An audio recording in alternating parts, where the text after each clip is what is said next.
మారుతున్న కాలానికి అనుగుణంగా తెలుగుదేశంలోనూ మార్పులు ఉండాలని తెలుగుదేశం జాతీయ ప్రధాన కార్యదర్శి లోకేష్ అన్నారు. కడప మహానాడు వేదికగా తెలుగు కుటుంబం పేరుతో 6 శాసనాలను ప్రవేశపెట్టారు.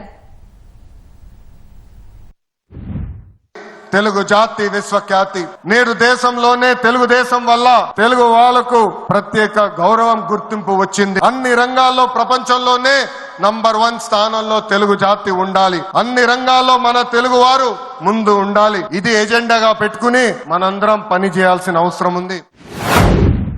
యువగలం. తెలుగుదేశం పార్టీలో యువతకు పెద్ద పీట వేస్తున్నాం. సీనియర్ని జూనియర్ని గౌరవిస్తాం, పనిచేసే వాళ్ళని ప్రోత్సహిస్తాం. ఇంకా యువతకు 20 లక్షల ఉద్యోగాలు కల్పించే లక్ష్యంలో మన ప్రభుత్వం అడుగులేస్తుంది. మన రాష్ట్రంలో బలమైన యువ శక్తి ఉంది. అన్ని రంగాల్లో వారికి ఉపాధి ఉద్యోగ అవకాశాలు కల్పించడమే మన లక్ష్యంగా పెట్టుకుంటున్నాం.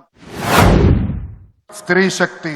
అన్న ఎన్టీఆర్ మహిళలకు ఆస్తుల్లో సమాన హక్కు కల్పించారు. మహిళలకి ఆర్థిక స్వాతంత్రం ఇచ్చింది మన చంద్రన్న. గత ప్రభుత్వంలో శాసనసభ సాక్షిగా తల్లిని అవమానించారు. సొంత తల్లిని చెల్లిని మెడబెట్టుకుని బయటికి గెంటేశారు. రానున్న రోజుల్లో మహిళల్ని మరింత బలోపేతం చేసి స్త్రీ శక్తి ద్వారా మనం కృషి చేయాలి. పార్టీ పదవుల దగ్గర నుంచి అన్ని రంగాల్లో మహిళల్ని సమానంగా బాధ్యత భద్రత కల్పించాలి.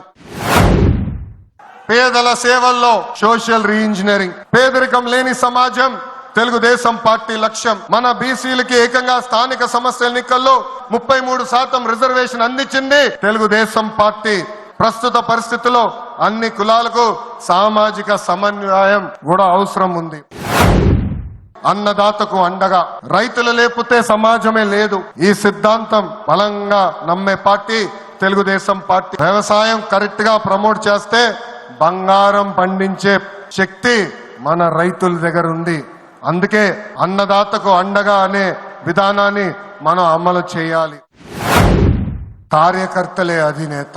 ఒక అంజిరెడ్డి తాత, ఒక మంజుల, ఒక తోట చంద్రయ్య నాకు స్ఫూర్తి.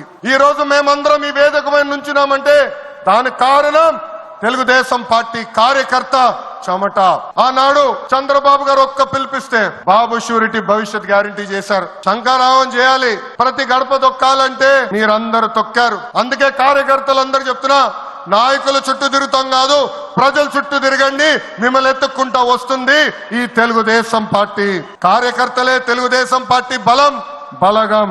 అలాంటి కార్యకర్తలు ఆదుకునేదానికి, వాళ్ళ సొంత కాలుపై నిలబడడానికి, వాళ్ళకి ఆర్థిక స్వాతంత్రం వచ్చేదానికి ఒక ప్రణాళిక కూడా మేము రూపొందిస్తున్నాం. ఒక మంత్రిగా, జాతీయ ప్రధాన కార్యదర్శిగా నేను కూడా కొన్ని నిర్ణయాలు తీసుకోవాల్సిన అవసరం ఉంటుంది. అప్పుడు 6 శాసనాలు మనందరం చదువుకుని ఆ 6 శాసనాలు చెప్పిన మార్గమే మనందరం ఎంచుకోవాలని నా తెలుగు కుటుంబం ఈ 6 శాసనాలు నేను ప్రతిపాదిస్తున్నాను.